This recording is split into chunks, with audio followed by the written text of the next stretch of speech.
എന്റെ തെറ്റുകൊണ്ടല്ല ഞാൻ ഈ കളറിലായത്. ഹീൽസ് പോലില്ലായിരുന്നു ഞാൻ പോകുമ്പോഴത്തേന് ആദ്യത്തെ ഷോയ്ക്ക് പോകും. എന്റെ വീട് ശരിക്കും ആലപ്പുഴയിലെ ഒരു ഗ്രാമത്തിൽ നിന്ന് ഞാൻ വരുന്നത്.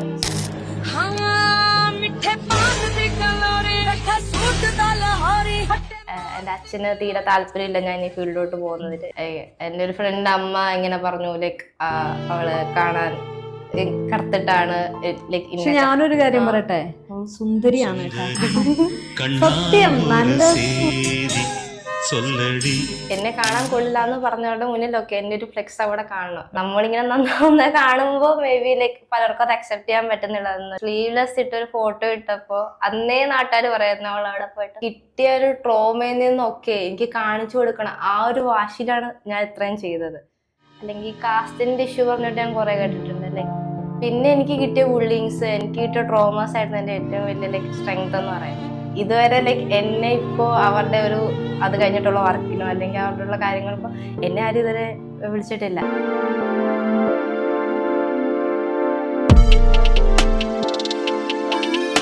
ഇന്ന് എന്നോടൊപ്പമുള്ളത് സൗത്ത് ഇന്ത്യൻ ഫാഷൻ ഐക്കൺ ആയിട്ടുള്ള ഗായത്രിയാണ്. ഹലോ ഗായത്രി. ഹലോ. എന്തൊക്കെയുണ്ട് ഫാഷൻ ലോകത്തെ വിശേഷങ്ങൾ? സുഖമായിട്ടിരിക്കുന്നു. നമ്മൾ റീലിലൊക്കെയാണ് കണ്ടത്. ഫസ്റ്റ് ഒരു റീലിലേക്ക് കണ്ട് ഒരു ഫാഷൻ ഒരു റാമ്പിൽ നടന്നു വരുന്നത്. എങ്ങനെയായിരുന്നു ആ ഒരു യാത്ര? സത്യം പറഞ്ഞാൽ ഭയങ്കര അൺഎക്സ്പെക്റ്റഡ് ആയിരുന്നു. ഞാൻ ഒട്ടും പ്രതീക്ഷിച്ചിരുന്നില്ല. വർക്ക് ലൈഫ് ഇങ്ങനെ ബോറായിട്ട് പോകുമ്പോഴത്തേന് ജസ്റ്റ് ഒന്ന് ട്രൈ ചെയ്ത് നോക്കാൻ ഉണ്ടായിരുന്നുള്ളൂ. ലൈക്ക് പണ്ട് പോലെ ഭയങ്കര ആഗ്രഹം ഉണ്ടായിരുന്നു ഇങ്ങനെ പോകണം. പക്ഷെ എവിടെ നിന്ന് തുടങ്ങണം, എങ്ങനെ തുടങ്ങണം എനിക്കറിയില്ലായിരുന്നു. അങ്ങനെ ഇരിക്കുമ്പോൾ ഇതൊരു ഓഡിഷൻ കോൾ കണ്ടു, ഓഡിഷന് കൊടുത്തു. ഓഡിഷൻ അവിടെ ചെന്നപ്പോൾ സെലക്റ്റായി. ആൻഡ് ദെൻ അവരാണ് എനിക്ക് ഏറ്റവും കൂടുതൽ മോട്ടിവേഷൻ തന്നത്. ഓക്കെ, ട്രൈ ചെയ്യുക, മാക്സിമം പറ്റും എന്നുള്ള രീതിയിൽ. ഞാൻ ഭയങ്കര ഇൻസെക്യൂർ ആയിരുന്നു കുറേ കാര്യങ്ങളിൽ. പക്ഷെ എന്നെ കൊണ്ട് പറ്റുന്നതിന്റെ മാക്സിമം ചെയ്തു ആൻഡ് റിസൾട്ട് കിട്ടി. അതാണ് ഗായത്രി സംബന്ധിച്ചിടത്തോളം ഒരുപാട് സ്ട്രഗിളിങ് അതിനകത്ത് കാണും. ഒരു സാധാരണ പെൺകുട്ടി പെട്ടെന്ന് ഇതിലേക്ക് വരുമ്പം എന്തൊക്കെയായിരുന്നു ആ ഒരു സ്ട്രഗിളിങ് എന്ന് പറയുന്നത്? എൻ്റെ വീട് ശരിക്കും ആലപ്പുഴയിലെ ഒരു ഗ്രാമത്തിൽ നിന്ന് ഞാൻ വരുന്നത്. സോ എനിക്ക് ഫാഷൻ എന്ന് പറയുന്നത് എപ്പോഴും ടി വി കാണുന്നത് അല്ലെങ്കിൽ മാഗസീൻസ് കാണുന്നത് അത്രേ ഉള്ളായിരുന്നു എൻ്റെ നോളജ് എന്ന് പറഞ്ഞത്. ഞാൻ എൻ്റെ ബിടെക് പഠിക്കാനാണ് കൊച്ചി വരുന്നത്. ആഫ്റ്റർ ബിടെക് ഇവിടെ നിന്നപ്പോഴാണ് ഓക്കെ ഫാഷൻ വേൾഡ് ഇത്രയും വലുതാണ്, ഇത്രയും കാര്യങ്ങളുണ്ട് എന്ന് എനിക്ക് മനസ്സിലാകുന്നത്.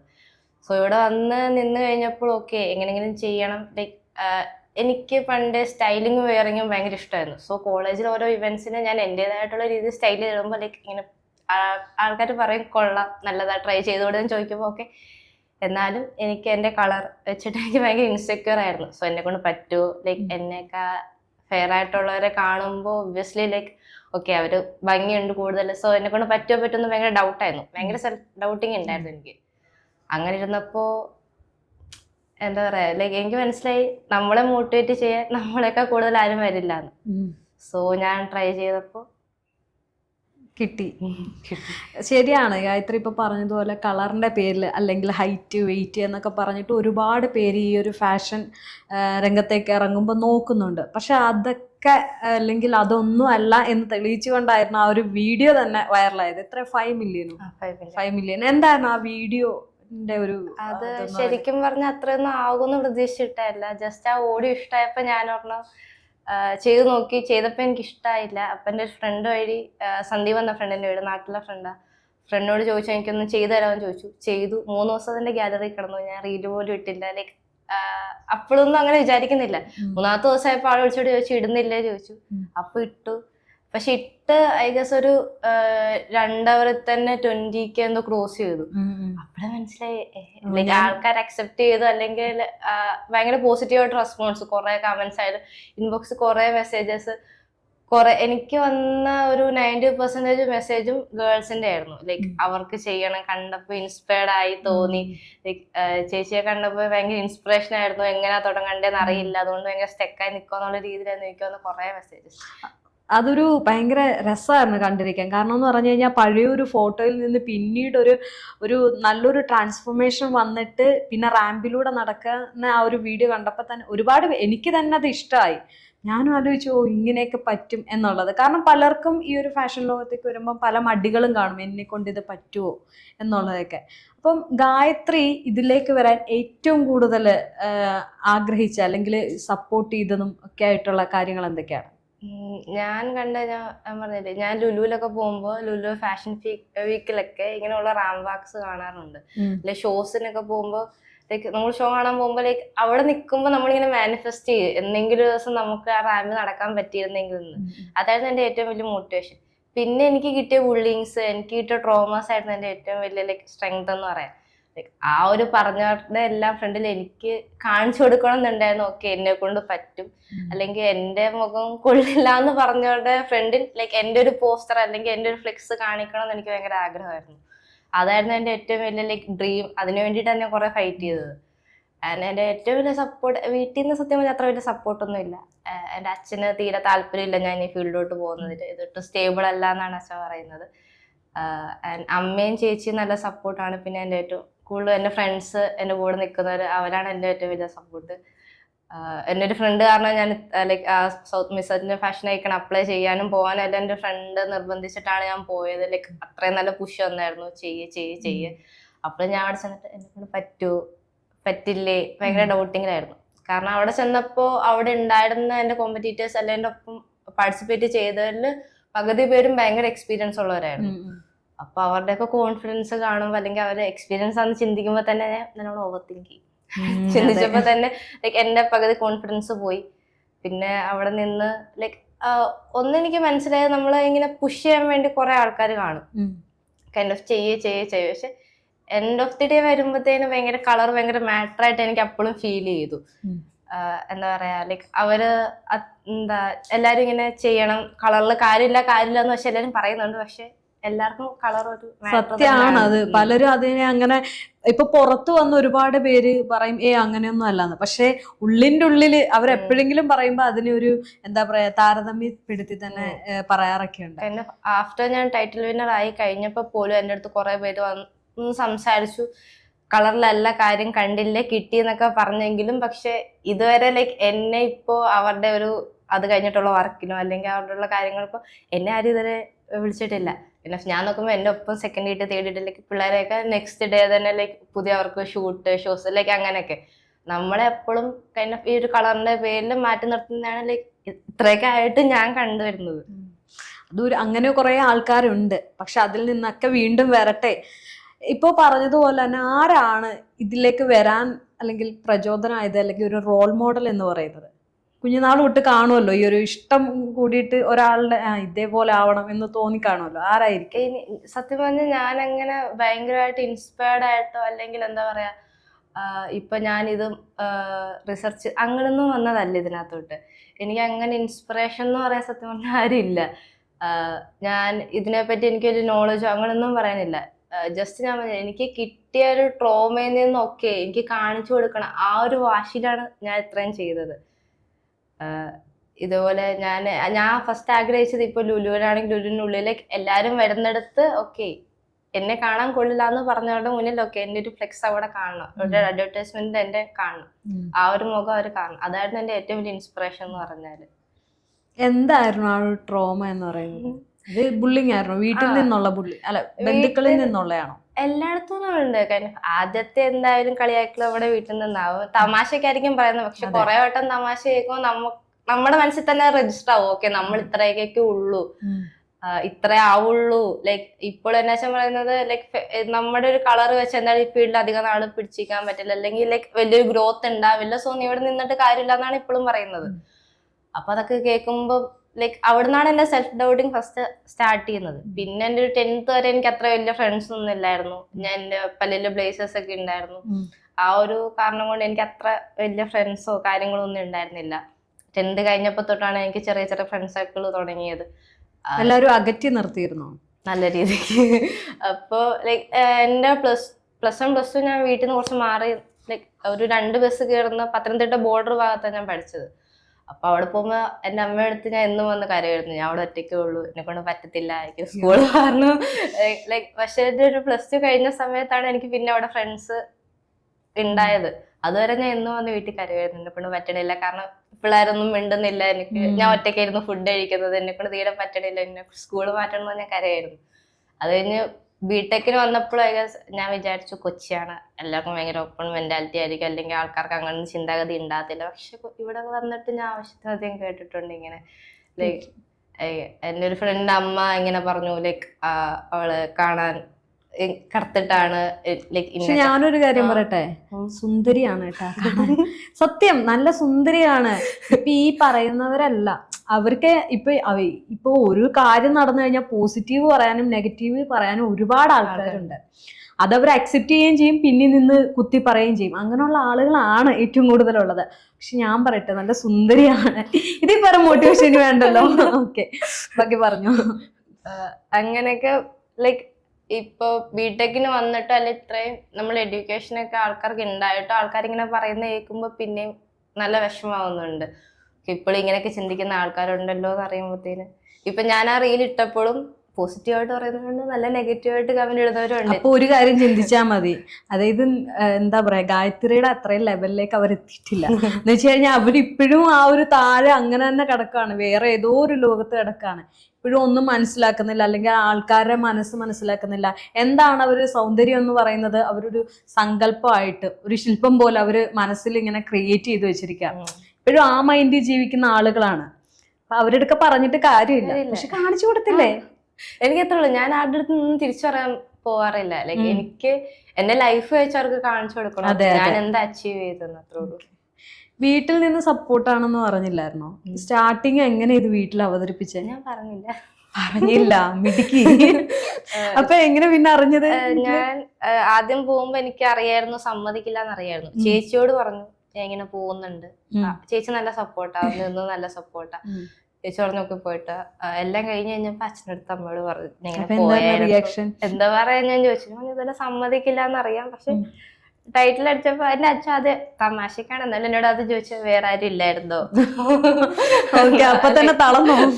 ഇല്ല, എനിക്കറിയാം അതെ അവിടുന്ന് വരും അത്രേ കിട്ടുള്ളൂ എന്ന് എനിക്കറിയായിരുന്നു. ഉള്ളിനുള്ളിൽ മേ ബി സന്തോഷം കാണാൻ എനിക്ക് എന്തോ എക്സ്പ്രസ് ചെയ്യുന്നില്ല ഇപ്പോഴും.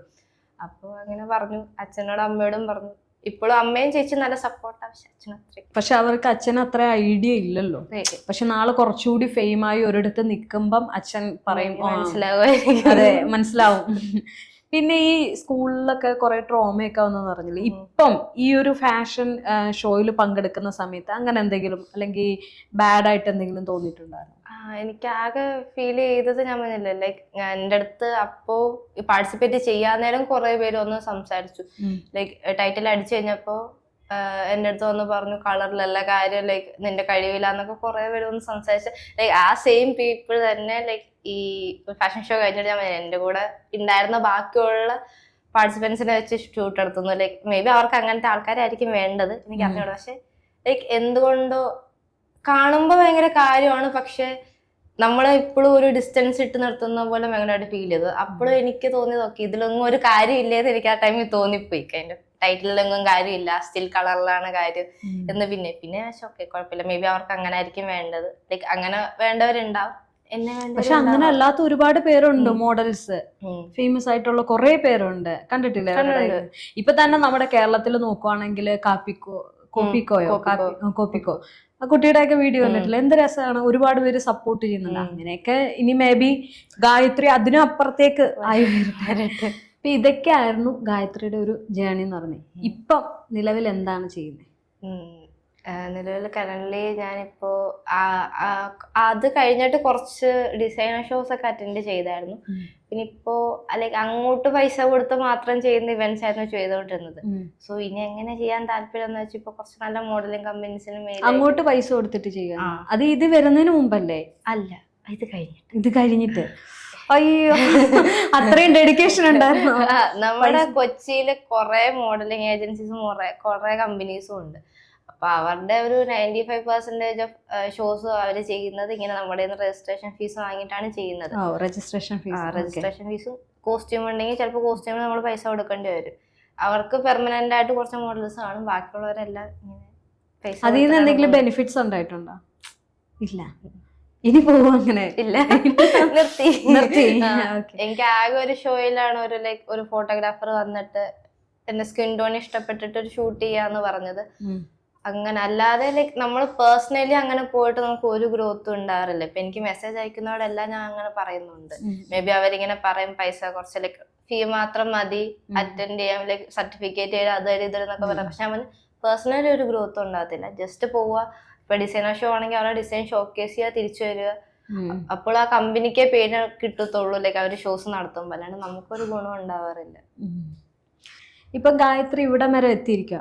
ഇതേപോലെ ഒരുപാട് പേര് ആഗ്രഹിക്കുന്നുണ്ട്, പക്ഷെ പലരും ഇതേണക്ക് ബുള്ളിങ് അല്ലെങ്കിൽ എന്നെ കൊണ്ട് പറ്റില്ല, സാധിക്കില്ല എന്ന് പറഞ്ഞിരിക്കുന്നവരുണ്ട്. അവരോട് ഗായത്രിക്ക് എന്താ പറയാനുള്ളത്? എനിക്ക് ഫസ്റ്റ് ഓഫ് ഓൾ പറയാനുള്ളത്, നമ്മളെ മേ ബി പുഷ് ചെയ്യാൻ ആരും ഉണ്ടാവാം, പക്ഷെ എന്താ പറയാ, നമ്മൾ സ്വന്തമായിട്ട് നമ്മൾ പുഷ് ചെയ്തില്ലെങ്കിൽ ലൈഫിൽ നമുക്ക് ഒന്നും ചെയ്യാൻ പറ്റത്തില്ല. സ്വന്തം സെൽഫ് കോൺഫിഡൻസിലും കഴിവിലും വിശ്വസിച്ചാൽ തന്നെ നമ്മളെ കൊണ്ട് എന്തെങ്കിലും ചെയ്യാൻ പറ്റും. ഇപ്പം ഒരു കാര്യം ചെയ്യണമെന്ന് കുറെ നാളായിട്ട് ആഗ്രഹം കാണും, അല്ലെ വിചാരിച്ചിട്ടുണ്ടാവും. പക്ഷെ ഒരു ഫസ്റ്റ് സ്റ്റെപ്പ് എടുത്ത് നോക്ക് മേ ബി ഫെയിൽ ആകാം, അല്ലെങ്കിൽ ചിലപ്പോൾ ജയിക്കാൻ തോക്കാം, അത് സെക്കൻഡറിയാണ്. പക്ഷെ എടുത്ത് കഴിയുമ്പോൾ നമുക്ക് മനസ്സിലാവും എന്തൊക്കെ ബെറ്റർ ആക്കണം, എന്തൊക്കെ നമുക്ക് ചെയ്യണം അങ്ങനെയുള്ളത്. ഇതിന് പൈസ ഒരു പ്രശ്നമായിരിക്കും. അതെ അതെ, നല്ലൊരു പ്രശ്നമാണ്. എനിക്ക് ഒരു ഹീൽസ് പോലും ഇല്ലായിരുന്നു ഞാൻ പോകുമ്പോഴത്തേന്. ആദ്യത്തെ ഷോയ്ക്ക് പോകുമ്പോൾ എനിക്കൊന്നും ഉണ്ടായിരുന്നില്ല. ഞാൻ സീറോയിൽ നിന്ന് സ്റ്റാർട്ട് ചെയ്തത്. എനിക്ക് നല്ലൊരു ഹീൽസ് മേടിക്കാനുള്ള ഫണ്ട് അപ്പം ഇല്ലായിരുന്നു. അത്യാവശ്യം പൈസ പോവും. ഇപ്പോൾ ഈ എനിക്ക് തോന്നുന്നു അത്യാവശ്യം ലൈക്ക് ഒരു ഒറിജിനൽ ഷോസ് അല്ലെ നല്ലൊരു ഷോസ് ഒക്കെ വരുമ്പോഴത്തേക്കിന് അവർക്ക് ഒരു 3-4 ദിവസം അവിടെ സ്റ്റേ ചെയ്ത് ഗ്രൂം ചെയ്ത് അങ്ങനെയൊക്കെയാണ് ഷോസ് പോകുന്നത്. എനിക്കൊരു ഷോ വന്നപ്പോൾ അതിനായിട്ട് ചോദിച്ചത് 40,000 രൂപയായിരുന്നു. പക്ഷെ എന്നെ അത്ര അഫോർഡ് ചെയ്യാനുള്ള പൈസ ഇല്ലാത്തതുകൊണ്ട് ഞാൻ പോയില്ല. അല്ലെങ്കിൽ സ്പോൺസേഴ്സ് ഒക്കെ ആയിട്ട് പോവുകയാണെങ്കിൽ കുറച്ചും കൂടെ നമുക്ക് പൈസ കുറയും. ഈ സ്റ്റാർട്ടിങ് ഇപ്പം സൗത്ത് ഏഷ്യന് മുമ്പ് എവിടെങ്കിലും അതെന്റെ ഫസ്റ്റ് ഷോയാണ്. എന്റെ ഫസ്റ്റ് ആണ്. എനിക്ക് അവിടെ പേയ്മെന്റ് ഉണ്ടായിരുന്നു. എല്ലായിടത്തും ഒരു മിനിമം രജിസ്ട്രേഷൻ ഫീ എന്തായാലും കാണും. അവര് പരിപാടി ഹോസ്റ്റ് ചെയ്യുമ്പോൾ അവർക്ക് നടത്തിപ്പിനായിട്ട് എന്തെങ്കിലും പൈസ കാണുമല്ലോ. രജിസ്ട്രേഷൻ ഫീ എന്തായാലും ഉണ്ടാവും. ബാക്കി ഞാൻ എൻ്റെ ഓൺ കോസ്റ്റ്യൂം ആയിരുന്നു. ലൈക്ക് എൻ്റെ ഫസ്റ്റ് ഷോ ആയതുകൊണ്ട് എനിക്കത് ഭയങ്കര മെമ്മറബിൾ ആക്കണം എന്ന് ആഗ്രഹം ഉള്ളതുകൊണ്ട് ഞാൻ തന്നെ ഡിസൈൻ ചെയ്തൊരു ഡിസൈനറെ കൊണ്ട് ചെയ്യിപ്പിച്ച ഡ്രസ്സാണ് അത്. കോസ്റ്റ്യൂം ഒക്കെ തന്നെയാണെന്ന് പറഞ്ഞില്ലേ, അപ്പം അതിനൊക്കെ കുറെ പൈസയും ചെലവൊക്കെ ആയിരുന്നു. നമ്മള് മെറ്റീരിയൽ നമ്മൾ തന്നെ എടുത്ത് നമ്മൾ തന്നെ ലൈക്ക് ഇത് വീട്ടുകാരറിയാതല്ലേ ചെയ്തേ? എന്തെങ്കിലും കഴിഞ്ഞില്ലേ? കഴിഞ്ഞ് ഐ മീൻ ഈ ഡ്രസ്സൊക്കെ മേടിക്കാനുള്ള ഫണ്ട് അപ്പൊ എന്ത് പറഞ്ഞു മേടിച്ച്? വീട്ടുകാരുടെ നല്ല മേടിച്ചത്. ലൈക്ക് സാലറി ഉണ്ടായിരുന്നു. Salary okay okay. പിന്നെ ഫ്രണ്ട്സ് ഹെൽപ്പ് ചെയ്ത് അവർക്കും എൻ്റെ ഒരു ഗ്രൂപ്പ് ഓഫ് പീപ്പിൾ ഉണ്ടായിരുന്നു എന്റെ ഷോ വന്ന് കാണാൻ വന്നത്. അവർക്ക് എന്നേക്കാ ആഗ്രഹമായിരുന്നു എന്നെ അവിടെ കാണണം, ഞാൻ ജയിക്കണം എന്നുള്ളത്. അന്ന് എനിക്ക് മനസ്സിലായി ലൈക്ക് എന്താ പറയാ, നമ്മുടെ ഒപ്പം നിൽക്കുന്നവര്, നമ്മൾ സന്തോഷിക്കുമ്പോൾ നമ്മുടെ കൂടെ സന്തോഷിക്കുന്ന ലൈക്ക് അവരാണ് ശരിക്കും ഫ്രണ്ട്സ്. കാരണം ഞാൻ ആ ഷോ കഴിഞ്ഞ് എന്റെ കൂടെ 4 വർഷം പഠിച്ചതിൽ വിരലിലെണ്ണാവുന്നവരേ ഉള്ള ഒരു കൺഗ്രാറ്റ്സ് പോലും എനിക്ക് അയച്ചത്. അപ്പൊ അതൊക്കെ ഭയങ്കര എനിക്ക് വിഷമം ഉണ്ടായിരുന്നു. കാരണം ഞാനൊന്നും അങ്ങനെ ലൈക്ക് ആർക്കും വേടാവുന്ന രീതിയിലൊന്നും ചെയ്തിട്ടില്ല. സോ നമ്മളിങ്ങനെ നന്നാവുന്ന കാണുമ്പോൾ മേ ബി ലൈക്ക് പലർക്കും അത് അക്സെപ്റ്റ് ചെയ്യാൻ പറ്റുന്നില്ല എന്നൊരിത്. എന്റെ ഫ്രണ്ട്സ് എന്നെ കുറെ ഹെൽപ്പ് ചെയ്തു. എത്ര ഫ്രണ്ട്സ് ഉണ്ട് ശരിക്കും?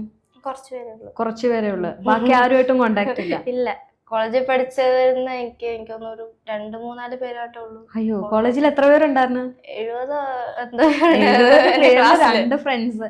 എന്തുകൊണ്ടാ അത് അത്രയും ഫ്രണ്ട്സ് ആയത്? മിണ്ടാത്തതാണോ അതോ? അല്ല, ഞാൻ എൻ്റെ അടുത്ത് ലോയലായിട്ട് നിൽക്കുന്നിടത്ത് ഞാനും ഭയങ്കര ലോയലായിരിക്കും. പിന്നെ എന്താ പറയാ, ഇതേപോലെ നമുക്കൊരു നല്ല കാലം വരുമ്പോൾ ഞാൻ ആദ്യം പേഴ്സണൽ കാര്യത്തിൽ ഇടപെടാൻ പോകുന്നത് എനിക്കാരും എന്താ, ഞാൻ അത്യാവശ്യം ടോക്കാക്റ്റീവ് ആയിട്ടുള്ള ഒരാളാണ്. എൻ്റെ അടുത്ത് ഇങ്ങനെയൊക്കെ ഒന്ന് കഥ പറയുമ്പോൾ ഞാനിരുന്ന് കഥ പറയും. എനിക്ക് അത്യാവശ്യം ഫ്രണ്ട്സ് സർക്കിൾ ഉണ്ടായിരുന്നു പണ്ട് കോളേജിലൊക്കെ പഠിക്കുന്ന ആദ്യ സമയത്തൊക്കെ. ഞാൻ ഭയങ്കര എക്സ്ട്രോവേർട്ട് ആയിരുന്നു. നടന്നെല്ലാവരുടെയും കമ്പനി അടിക്കാൻ, നടന്നെല്ലാവരുടെയും മിണ്ടുക. പിന്നെ എനിക്ക് മനസ്സിലായി ഓക്കെ അത് നല്ലതല്ല. കാരണം നമ്മൾ ആരും മുന്നേ കാണുന്ന പോലെ അല്ല പിന്നെ കാണുമ്പോഴത്തേന്. അങ്ങനെ എവിടുന്ന് എന്തെങ്കിലും ബാഡ് ഉണ്ടായിട്ടുണ്ടോ? പറയാൻ പറ്റുന്നതാണോ? പറയാൻ പറ്റുന്നതാണെങ്കിൽ പറഞ്ഞാൽ മതി. നമ്മുടെ വേഴ്സ്റ്റ് ടൈമിൽ നമ്മുടെ ഒപ്പം നിൽക്കാത്തവരെ നമ്മൾ പിന്നെ എത്രയും കൊണ്ടുവന്നിട്ട് കാര്യമില്ലല്ലോ.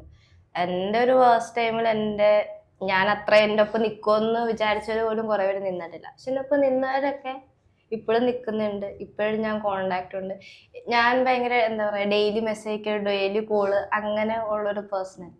പക്ഷെ എൻ്റെ അടുത്ത് സംസാരിക്കുമ്പോൾ 3-4 മണിക്കൂറൊക്കെ സംസാരിക്കുന്നതിന് കുഴപ്പമില്ല. അങ്ങനെ ലൈക്ക് അത് അക്സെപ്റ്റ് ചെയ്ത് എൻ്റെ കൂടെ നിൽക്കുന്ന കുറെ നല്ല ഫ്രണ്ട്സ് ഉണ്ട്, ഇപ്പോഴും ഉണ്ട്. ഏറ്റവും ബെസ്റ്റ് ഫ്രണ്ട് ആരാണ്? എപ്പോൾ വിളിച്ചാലും കിട്ടുന്ന, അല്ലെങ്കിൽ എന്ത് ഹെൽപ്പിനും ഏത് നിമിഷവും ഓടിയെത്തുന്ന ഒരു ബെസ്റ്റ് ഫ്രണ്ട് ആരാണ്? സന്ദീപ് അല്ല, ശ്രീജിത്ത്. ഓയ്യോ, പേര് മാറിപ്പോയി, ശ്രീജിത്ത്. അങ്ങനെ കുറെ പേരുണ്ട്. ലൈക്ക് എൻ്റെ കോളേജിലെ 4 വർഷമുള്ള ഫ്രണ്ട് ആയിരുന്നു വിഷ്ണു. ഉം. അവനാണ് സത്യം പറഞ്ഞ ലൈക്ക് ഇപ്പൊ ഞാൻ ഈ മിസ് സൗത്ത് ഇന്ത്യ വിൻ ചെയ്യാനുള്ള ഒരു വലിയ റീസൺ അവനാ. കാരണം എൻ്റെ അടുത്ത് പോവാൻ പറഞ്ഞത്, എനിക്ക് കുറെ സപ്പോർട്ട് ചെയ്തത്, ഞാൻ ഓടുന്നതിനൊക്കെ എന്നേക്കാൾ കൂടുതൽ ഓടിയ ഒരാൾ അവനായിരുന്നു. ഞങ്ങളുടെ ഷോയുടെ മാനേജർ അവിടെ ഉണ്ട്, അഡിസൺ എന്ന് പറഞ്ഞ മീഡിയ കമ്പനിയായിരുന്നു ഞങ്ങൾ. ലൈക്ക് അതിൻ്റെ ഒരു മാനേജർ ഉണ്ട്, ദയാ മാം എന്ന മാമിന്. മാം ഇപ്പോഴും പറയും നീ ജയിക്കാൻ വലിയ കാരണം അവനാന്ന്. ഇപ്പോഴും അവിടെ വരുന്ന ഓഡിഷന് വരുന്ന പിള്ളേരോടും അവന്റെ കഥ ഇങ്ങനെ പറഞ്ഞു കൊടുക്കും. ടൈറ്റിൽ വിന്നർ ഉണ്ടായിരുന്നു, പക്ഷെ അവളേക്കാ ഹാറ്റ്സപ്പ് കൊടുക്കേണ്ടത് അവനാണ് ഫുൾ ഓടിയത്. പിന്നെ ഇവനാണെങ്കിലും അങ്ങനെ കുറെ നല്ല ഫ്രണ്ട്സ് ഉണ്ട്, ഇപ്പോഴും ഉണ്ട്. എൻ്റെ റൂംമേറ്റ് ഉണ്ടായിരുന്നു Nikita, she's like A mother. എപ്പോഴും ഭയങ്കര കെയറിങ് ആയിരുന്നു. അങ്ങനെ കുറച്ച് നല്ല ഫ്രണ്ട്സ് ഉണ്ട്. ഈ ഫാഷൻ എന്ന് പറയുമ്പോഴത്തേക്ക് ആൾക്കാരുടെ ചിന്താഗതി എന്ന് പറയുന്ന ഞാൻ നേരത്തെ പറഞ്ഞതുപോലെ തന്നെ ഇന്നത് വേണം, അല്ലെങ്കിൽ ഇന്ന കളറായിരിക്കണം, അല്ലെങ്കിൽ ഇന്ന ഹൈറ്റ് വേണം എന്നൊക്കെയുള്ളൊരു സംഭവം ഉണ്ടല്ലോ. അപ്പം ഇത് ഗായത്രി ഇതിലേക്ക് ഇറങ്ങുമ്പോഴത്തേക്കും ഇങ്ങനെ കാര്യങ്ങൾ നോക്കിയിരുന്നോ? ഇല്ല, എനിക്കറിയില്ലായിരുന്നു. അറിയില്ലായിരുന്നു. ഹൈറ്റിന്റെ കൺസേൺ ഇപ്പോഴും ഉണ്ട് ചില കമ്പനിക്ക്. അല്ലെ, കാരണം ഞാൻ ഇത് പറയാൻ, ഗായത്രിയുടെ ആ ഒരു 5 മില്യൺ വീഡിയോയുടെ ഫ്രണ്ടിൽ ഒരു ഫോട്ടോ ഇട്ടിട്ടുണ്ട്. അത് പഴയ ഒരു ഫോട്ടോയാ. ആ ഫോട്ടോയിൽ നിന്ന് ഒരുപാട് ട്രാൻസ്ഫോർമേഷൻ ആയിട്ടാണ് ഇപ്പൊ എൻ്റെ മുന്നിൽ ഒരാൾ ഇരിക്കുന്നത്. കാരണം ഒരു പഴയ ലുക്കും പുതിയൊരു ലുക്കും. അപ്പൊ ആ ഒരു ജേർണിയിൽ ഈ ഒരു സംഭവം ഉണ്ടായിരുന്നു? ഇല്ല, ഞാൻ എന്താ പറയാ, ഞാൻ അങ്ങനെ സ്കിൻ കെയർ ചെയ്യുന്നതല്ല, എൻ്റെ സ്കിൻ ടോൺ ബെറ്റർ ആകാൻ അങ്ങനെ ചെയ്യുന്ന ഒരാളേ അല്ല. ഞാൻ ഇപ്പോൾ പ്രോപ്പറായിട്ട് സ്കിൻ കെയർ ചെയ്യാൻ തുടങ്ങിയിട്ട് 2 മാസം ആയതേ ഉള്ളൂ. ഒരു സൺസ്ക്രീൻ മേടിച്ചിട്ട് 2 മാസം ആവുന്നുള്ളൂ. ഞാൻ അങ്ങനെ ഒന്നും ചെയ്തിട്ടില്ല. ഈ അറിഞ്ഞുകൂടാ ഞാൻ എങ്ങനെ ഇത്രയും ബെറ്റർ ആയത് എനിക്കറിയില്ല. ഫസ്റ്റ് ഓഫ് ഓൾ അറിഞ്ഞുകൂടാ. പിന്നെന്താ, എനിക്കൊരിക്കലും എൻ്റെ സ്കിൻ ടോണിൽ നിന്ന് അപ്ഗ്രേഡ് ചെയ്യണമെന്ന് ഒട്ടും ആഗ്രഹമില്ല. ഇത് നല്ല സ്കിൻ ടോൺ ആണ്. എനിക്കിത് ഭയങ്കര ഇഷ്ടമാണ്. ഞാൻ കംഫർട്ടാണ് ഇപ്പൊ ഇതിൽ തന്നെ മെയിൻറ്റെയിൻ ചെയ്ത് പോകണം. എനിക്ക് വരുമ്പോ ഹൈറ്റിന് കൺസേൺ ഉണ്ട്, വെയിറ്റിന് കൺസേൺ, ഇതൊന്നും അറിയില്ലായിരുന്നു. പിന്നെ ഹൈറ്റ് കുഴപ്പമില്ലാന്ന് പറഞ്ഞു. അവിടുന്ന് ഹീൽസ് ഇടണം, ലൈക്ക് അവർ പെർട്ടിക്കുലർ ഹൈറ്റ് പറഞ്ഞു, ആ ഹൈറ്റിലുള്ള ഹീൽസ് ഇടണമെന്ന് മാത്രമേ പറഞ്ഞുള്ളൂ. അവര് പറഞ്ഞ റെസ്ട്രിക്ഷൻസ് എന്തായിരുന്നു? റെസ്ട്രിക്ഷൻസ് ആയിട്ടൊന്നും പറഞ്ഞിട്ടുണ്ടായിരുന്നു. മാക്സിമം പേടിക്കരുത്, പേടിക്കാതെ ലൈക്ക് നമുക്കൊരു സെൽഫ് ഇൻട്രോ സെക്ഷൻ ഉണ്ടായിരുന്നു റാമ്പിൽ വെച്ചിട്ട്. അപ്പൊ അത് പേടിക്കാതെ പറയുക, പ്രസന്റ് ചെയ്യുക, നിന്നെ കൊണ്ട് പറ്റുന്ന മാക്സിമം ചെയ്യുക എന്നുള്ള രീതി അവിടുന്ന് പറഞ്ഞോളൂ. അവർ ഭയങ്കര സപ്പോർട്ടീവ് ആയിരുന്നു. ദയാമാമാണെങ്കിലും ബാക്കിയുള്ള ഞങ്ങളുടെ കൊറിയോഗ്രാഫർ റെയ്ബിൻ റാഫേലിനായിരുന്നു പേര്, പുള്ളിയാണെങ്കിൽ എല്ലാവരും ഭയങ്കര സപ്പോർട്ടായിരുന്നു. ഇപ്പൊ വീട്ടുകാരും കൂട്ടുകാരെയൊക്കെ കാര്യം ഇതൊക്കെയാണ്. നാട്ടുകാരെന്ത് പറയുന്നു? നമുക്ക് അതാണ് ഏറ്റവും മെയിൻ. നമ്മൾ എപ്പോഴും ചിന്തിക്കുന്ന നമ്മുടെ വീട്ടുകാർക്കില്ലാത്ത വിഷമാണ് നാട്ടുകാർക്ക്. പക്ഷെ എന്ത് പറയുന്നു നാട്ടുകാരെന്ത് പറഞ്ഞു ഇതൊക്കെ കണ്ടിട്ട്? നാട്ടുകാരുടെ കാര്യം സത്യം പറഞ്ഞാൽ എനിക്ക് അറിഞ്ഞൂടാ. ഞാൻ കൊച്ചിയിൽ വന്ന് ഫസ്റ്റ് ഒരു സ്ലീവ്ലെസ് ഇട്ടൊരു ഫോട്ടോ ഇട്ടപ്പോ അന്നേ നാട്ടുകാർ പറയുന്നു അവൾ അവിടെ പോയിട്ട് ഫാഷൻ ഷോ ആണെന്ന്. അതെ, സ്ലീവ്ലെസ് ഇട്ട് കഴിഞ്ഞാലുള്ള പ്രശ്നം എന്ന് പറയുന്നത് അങ്ങനെയാണ്. അപ്പോഴേ പറയും കൊച്ചി പോയി ചീത്തയായി. അപ്പൊ പക്ഷെ അന്നൊന്നും ഞാൻ ഫാഷൻ ഷോയുടെ കാര്യം ആലോചിച്ചിട്ട് പോലും ഇല്ലായിരുന്നു. അന്നേ അവര് പറഞ്ഞായിരുന്നു. ഇപ്പോഴും അത് കിട്ടിയ പിന്നോട് ചോദിച്ചത് എത്ര രൂപ കൊടുത്തിട്ടാ മേടിച്ചെന്നാണ് ആദ്യം. ഓ, അങ്ങനെയൊക്കെ അവർക്കും അക്സെപ്റ്റ് ചെയ്യാൻ ഭയങ്കര ബുദ്ധിമുട്ടുണ്ട്, ആർക്കും വിശ്വസിക്കാൻ പറ്റുന്നില്ല. സ്ലീവ്ലെസ് ഇട്ട് കഴിഞ്ഞാൽ തീർന്നു. ഞാൻ നാട്ടില് ഇടാറില്ല, പേടിയാണ്. പേടിയാ. വസ്ത്ര സ്വാതന്ത്ര്യമുള്ള സ്ഥലത്ത് അല്ലെങ്കിൽ ഭൂമിയിലാണ് നമ്മൾ ജീവിക്കുന്നത്. പക്ഷെ ഇപ്പോഴും ഞങ്ങളുടെ നാട്ടിൽ എനിക്ക് അറിഞ്ഞുകൂടാ, ഞാൻ ഇടാറില്ല. പേടിയാണ് അല്ലേ? എന്താ പറയാ, പേടിയെന്നല്ല, ഞാൻ കാരണം വീട്ടുകാരും പറയണ്ടല്ലോ, അല്ലാണ്ട് എന്നെ എന്തിനും പറയുന്നത് എനിക്ക് കുഴപ്പമില്ല. അവരൊന്നും പറയാം. പക്ഷെ ഇപ്പൊ വീട്ടിൽ നിന്നാണെങ്കിലും അവര് തന്നെ എനിക്ക് സ്ലീവ്ലെസ് ഡ്രസ്സ് മേടിച്ചിരുന്നുണ്ട്. അവര് തന്നെ ഓക്കെയാണ്, നീ ഇട്ടോന്ന് പറഞ്ഞിട്ട്. അത്രയും വീട്ടുകാർ പണ്ടൊന്നും സമ്മതിക്കില്ല, പക്ഷെ ഇപ്പൊ കുറെ മാറി. ഇപ്പൊ ഓക്കെ ആയി. അച്ഛനും ഓക്കെ ആയി. പക്ഷെ ഞാൻ ഇൻസ്റ്റാ പോസ്റ്റിലൊക്കെ കണ്ടായിരുന്നു അത്യാവശ്യം കുറച്ച് എന്താ പറയാ ക്ലീവേജും ചെറിയ രീതി നെവലൊക്കെ കാണിച്ചിട്ട് പിന്നെ ഈ പറയുന്ന സ്ലീവ്ലെസ് ഒക്കെ ഇട്ട ഫോട്ടോ ഒക്കെ ഇട്ടിരിക്കുന്നത്. ഇതൊക്കെ കാണുമ്പോ ഇവരെന്താ പറയാ, കാണാറില്ലായിരിക്കും. വീട്ടുകാർ കണ്ടിട്ടുണ്ടോ? ചേച്ചി കാണും, ചേച്ചി അമ്മേനെ കാണിക്കും. പക്ഷെ അച്ഛൻ്റെ അടുത്തേക്ക് അങ്ങനെ പോവാറില്ലെന്നാണ് എനിക്കറിയാം. ഇനിയിപ്പോ കണ്ടാ എന്തായിരിക്കും അറിയാം, നല്ലത് പറയായിരിക്കും എനിക്കറിഞ്ഞൂടാ. പക്ഷെ അല്ല, നമ്മൾക്ക് ഓരോരുത്തരെയും കംഫർട്ടാണ് ഒരു ഡ്രസ് ധരിക്കുമ്പോൾ ഉള്ളതെന്ന് പറയുന്നത്. അപ്പം ഗായത്രിക്ക് കംഫർട്ട് എന്ന് തോന്നുന്ന ധരിച്ചാൽ ഇഷ്ടമാണ്. ലൈക്ക് എന്താ ഫാഷനബിൾ ആയിട്ടുള്ള ഡ്രസ്സസ് ഇടാൻ ഇഷ്ടമാണ്. പക്ഷെ അപ്പോഴും വലിയ കൺസേൺ നമ്മുടെ സമൂഹം തന്നെ, സൊസൈറ്റി. ഇപ്പോ ഞാൻ പറഞ്ഞില്ലേ, ഇപ്പൊ വലിയതായിട്ടൊന്നും ഇപ്പൊ ചെയ്തില്ലെങ്കിൽ പോലും ഭയങ്കരമായിട്ട് ക്രിട്ടിസൈസ് ചെയ്യുന്ന പോലെ എനിക്ക് തോന്നാറുണ്ട്. അപ്പോഴും അതാണ് വലിയൊരു കൺസേൺ ആയിട്ട് ഇരിക്കുന്നത്. ഇപ്പൊ എനിക്ക് ഇഷ്ടമുള്ള ഡ്രസ്സ് ഇടുമ്പോൾ ഞാൻ ആലോചിക്കും കുഴപ്പമുണ്ടോ. നാട്ടിൽ എന്നിട്ട് സ്ലീവ്ലെസ് ഇട്ട് നടന്നിട്ടുണ്ടോ പുറത്തിറങ്ങില്ല? ഇല്ല. ഇപ്പോഴും ഇപ്പോഴും ഇല്ല. ഇനി ഇടുവോ? ഇടണമെന്നൊക്കെ ഉണ്ട്. ഇവിടെ പോലും ഞാൻ ഇടുമ്പോഴത്തേനും ഭയങ്കര ലൈക്ക് എന്റെ ഒരു കംഫർട്ട് ആയിട്ടുള്ള ആരുടെയും കൂടെ പോകുമ്പോഴേ ഞാൻ അങ്ങനെ ഇടാറുള്ളൂ. ഞാൻ ഒറ്റയ്ക്ക് പോകുമ്പോൾ ഇടാറില്ല. എവിടെയാ? പത്തനംതിട്ട എവിടെയാ വീട്? പത്തനംതിട്ട ആലപ്പുഴ. ആലപ്പുഴ. ഓക്കെ. ആലപ്പുഴ. ചെങ്ങന്നൂര്. ചെങ്ങന്നൂര്. കുട്ടികളൊക്കെ ഇടാറില്ലേ? ഇപ്പൊ ഇട്ട് വരുന്നുണ്ട് കുട്ടികളൊക്കെ, ഞാൻ കാണാറുണ്ട് ഇടുന്നത്. ഞാൻ ഇടുന്നു പ്രശ്നം, ഞാൻ ഇടുമ്പോഴാണ് പ്രശ്നം വരുന്നത്. ഓക്കെ. നേരത്തെ പറഞ്ഞായിരുന്നു, അതായത് ഫസ്റ്റ് ഷോയില് സ്വന്തമായിട്ട് ഡിസൈൻ ചെയ്യിപ്പിച്ച ഡ്രസ്സാണ്. ഡിസൈനൊക്കെ ചെയ്യോ ഡ്രസ്സൊക്കെ? ചെറുതായിട്ടൊക്കെ ലൈക്ക് പണ്ട് സ്കൂളിലുണ്ടായിരുന്നപ്പോൾ വരയ്ക്കായിരുന്നു. ആ ഒരു ഇതിൽ ലൈക്ക് എൻ്റെ ഫസ്റ്റ് ഷോ ആണ്. അപ്പം എനിക്കത് മെമ്മറബിൾ ആക്കണം എന്ന് തോന്നിയിട്ട് എനിക്ക് എന്തെങ്കിലും ചെയ്യണമെന്ന് തോന്നി. എന്താണ് ആ ഡ്രസ്സിന്റെ പ്രത്യേകത? പ്രത്യേകത എനിക്ക് നമ്മൾ പണ്ട് പോലെ ഫാഷൻ ഷോ കാണുമ്പോൾ അല്ലെങ്കിൽ ഒരു പ്രിൻസസ് ആ ഒരു ഇതിലൊരു അവരൊരു ഫുൾ ലെങ്ത് ബോഡി കോൺ ഫ്രോക്ക് അത്രേ പറഞ്ഞിട്ടുണ്ടായിരുന്നുള്ളൂ. അപ്പോൾ അത് നിങ്ങൾക്ക് ഇഷ്ടമുള്ള രീതി ചെയ്യാന്നാണ്. ഓക്കെ. നമ്മൾ കാണുമ്പോൾ ഒരു പ്രിൻസസ് അല്ലെ ബ്രൈഡൊക്കെ വരുമ്പോൾ ടെയില് ലൈക്ക് വലിയ ഗൗണ് അതൊക്കെ നമ്മുടെ മനസ്സിലുള്ള വലിയ വലിയ ഡിസൈൻസ് എന്ന് പറഞ്ഞാൽ. സോ എനിക്ക് അത്യാവശ്യം എനിക്ക് സൂട്ടബിൾ ആയിട്ടുള്ള ഒരു കളറ്, കുറച്ച് ഗ്ലിറ്ററി മെറ്റീരിയൽ, ടെയില് വേണമെന്നുണ്ടായിരുന്നു. കാരണം ഞാൻ റാമ്പ് നടക്കുമ്പോൾ ആ ഒരു ടെയില് വിസിബിൾ ആവണം, ലൈക്ക് ഔട്ട് കിട്ടുമ്പോൾ അങ്ങനെ ഇങ്ങനെയൊക്കെ വേണം എന്നുള്ളൊരു എൻ്റെ ഒരു കാൽക്കുലേഷനാണ് ഞാൻ ഡ്രസ്സ് ചെയ്തത്. PRK ഡിസൈൻസ് എന്ന് ഗാർമെന്റ്സ് എന്ന് പറഞ്ഞൊരു പ്രഘോഷ് എന്ന് പറഞ്ഞ സാറാണ് ചെയ്തു തന്നത്. അത്യാവശ്യം നല്ലോണം തന്നെ ചെയ്തു തന്നിരിക്കുന്നത്. വേറെ ഏതെങ്കിലും ഡ്രസ്സ് ഡിസൈൻ ചെയ്തിട്ടുണ്ടോ? ഇതുവരെ ഇല്ല. ഓൺഗോയിങ് ആണ് ഡിസൈനിങ്. എനിക്കിപ്പോ അടുത്ത 2-3 ഷോസ് വരുന്നുണ്ട് അതിനായിട്ടുള്ള ഡിസൈൻ ചെയ്യാൻ വേണ്ടിയിട്ട്. ഏറ്റവും കൂടുതൽ ലൈഫിൽ തന്നെ ഇമോഷണൽ ആയിട്ടുള്ള ഒരു കാര്യം, ഈ പറയുന്ന പോലെ തന്നെ ഇങ്ങോട്ടേക്ക് പറഞ്ഞു സ്കൂളിൽ പഠിക്കാൻ നേരത്തെ ഒരുപാട് കരഞ്ഞിട്ടുണ്ട്, അതാണോ അല്ലെങ്കിൽ വേറെ എന്തെങ്കിലും ആണോ അല്ലെങ്കിൽ ഒരു ബുള്ളിങ് ആണോ? എന്തായിരുന്നു ഏറ്റവും ലൈഫിൽ ഇമോഷണൽ ആയിട്ടുള്ള ഒരു കാര്യം? ബേസിക്കലി ഞാൻ ഭയങ്കര ഇമോഷണൽ ആയിട്ടുള്ള ഒരാളാണ്. പെട്ടെന്ന് ഞാൻ കരയും. എന്ത് വന്നാലും ഞാൻ പെട്ടെന്ന് കരയുന്ന ഒരാളാണ്. എനിക്കറിഞ്ഞൂടാ. എൻ്റെ ഒന്നാമത്തെ കാര്യം, എൻ്റെ വീട്ടിൽ നിന്ന് ഇപ്പോൾ എൻ്റെ ബെസ്റ്റ് ഫ്രണ്ടാണ് എൻ്റെ അച്ഛൻ. സോ അച്ഛൻ്റെ സപ്പോർട്ട് ഇല്ലാത്തത് ഭയങ്കര വിഷമമാണ്. അതേപോലെ തന്നെ ഈ കോളേജിൽ നിന്ന് ഉണ്ടാവുന്ന ഇഷ്യൂസ് ആണെങ്കിലും സ്കൂളിൽ നിന്ന് ഉണ്ടായ ലൈക്ക് എപ്പോഴും എൻ്റെ മനസ്സ് പോകുന്നത് ലൈക്ക് എൻ്റെ തെറ്റുകൊണ്ടല്ല ഞാൻ ഈ കളറിലായത്, അല്ലെങ്കിൽ കാസ്റ്റിൻ്റെ ഇഷ്യൂ പറഞ്ഞിട്ട് ഞാൻ കുറേ കേട്ടിട്ടുണ്ട്. ലൈക്ക് എൻ്റെ പ്രശ്നം കൊണ്ടല്ല ഞാൻ ആ കാസ്റ്റിലെ. ഞാൻ അതിനെപ്പറ്റിയൊക്കെ കുറെ ചിന്തിച്ച് വിഷമിക്കാറുണ്ട്. എന്തിനാണ് ലൈക്ക് എല്ലാരെയും ദൈവം ഉണ്ടാക്കിയതാണ്. ഇപ്പൊ ഇതും ദൈവങ്ങൾ ഉണ്ടാക്കിയതാവാം, മേ ബി, എനിക്ക് അറിഞ്ഞുകൂടാ. പക്ഷെ ലൈക്ക് ഈ ഒരു കളറ് അപ്പോ പിന്നെ എല്ലാവർക്കും ഞാൻ വീണ്ടും പറയണേ, നല്ല സ്കിൻ ടോൺ ആണ്. പറയുന്നവര് പറയട്ടെ, അവർക്ക് എന്ത് വേണമെങ്കിലും പറയാം. ഞാൻ ഇപ്പം ചോദിച്ചു വന്നത് ഈ കളർ ടോണോ അല്ലെങ്കിൽ അതൊന്നും, അതെന്തായാലും നീ എത്ര നാള് നമ്മൾ ചെയ്ത് പോയാലും സൈഡിൽ നിന്ന് ഒരാൾ കുത്തും. ഒന്ന് നമ്മുടെ ഒരു ഫാറ്റ് പോലും അറിയാത്തവർ പോലും സൈഡിൽ നിന്ന് ചുമ്മാ വന്നങ്ങ് പറഞ്ഞിട്ടു. കാരണം അങ്ങനെ പറയുന്നവരെ കാണും, അവരങ്ങനെ പറഞ്ഞുകൊണ്ട് തന്നെ ഇരിക്കും. മൂവ് ഓൺ ചെയ്യുക അല്ലെങ്കിൽ അതിനെ മൈൻഡ് ചെയ്യാതെ മുന്നോട്ട് പോവുക എന്നുള്ളതാണ് നമ്മുടെ. ഇതല്ലാതെ വേറെ ആരുടെയെങ്കിലും ഭാഗത്തുനിന്നോ അല്ലെങ്കിൽ എന്തെങ്കിലും തരത്തിലുള്ള ഒരു ബുള്ളിങ് വിഷമോ അങ്ങനെ ഉണ്ടായിട്ടുണ്ടോ? ഈ ഒരു ഇല്ല. അപ്പൊ ഓക്കെ അല്ലേ? ഈ പറയുന്നവര് പറയട്ടെ. പക്ഷെ ചില കാര്യങ്ങൾ ചിലർ പറയുമ്പോഴത്തേനും അതിങ്ങനെ ഭയങ്കര ഹോണ്ട് ചെയ്യും ചില സമയത്ത്. ലൈക്ക് ഞാനിപ്പോ എന്തെങ്കിലും ഒരു കാര്യം ചെയ്യുമ്പോൾ, എനിക്കിപ്പോ ഒരു കാര്യം നടക്കാത്തപ്പോ ഞാൻ ഇങ്ങനെ വെറുതെ ഇരുന്ന് ആലോചിക്കുമ്പോ ഇങ്ങനെ ഈ കാര്യങ്ങൾ ഹോണ്ട് ചെയ്യും. അപ്പൊ ഭയങ്കര എന്താ പറയാ, ഇമോഷണലി ഭയങ്കര ഡൗൺ ആവും.